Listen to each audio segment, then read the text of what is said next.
జిల్లా ఎమ్మిగనూరు మున్సిపల్ కార్యాలయంలో మెప్మా అధికారులు ఆర్పీలతో ఎమ్మెల్యే జయనాగేశ్వరరెడ్డి సమీక్ష నిర్వహించారు. పొదుపు సంఘాలకు ఇచ్చిన రుణాలు, చెల్లింపులు, మెప్మా మార్ట్ నిధులు ఏం చేశారంటూ ఆర్పీలను ఎమ్మెల్యే ప్రశ్నించారు.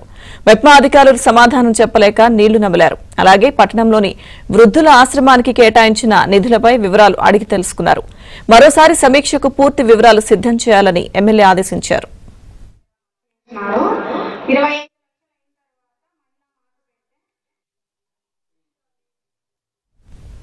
యాదాద్రి లక్ష్మీ నరసింహస్వామి ఆలయంలో భక్తుల రద్దీ పెరిగింది. స్వామివారి ధర్మదర్శనానికి 3 గంటలు, ప్రత్యేక ప్రవేశ దర్శనానికి గంట సమయం పడుతుంది. ఆలయ ప్రాంగణం భక్తులతో కిటకిటలాడుతుంది. ఆలయ పరిసరాలన్నీ భక్తులతో సందడిగా మారాయి.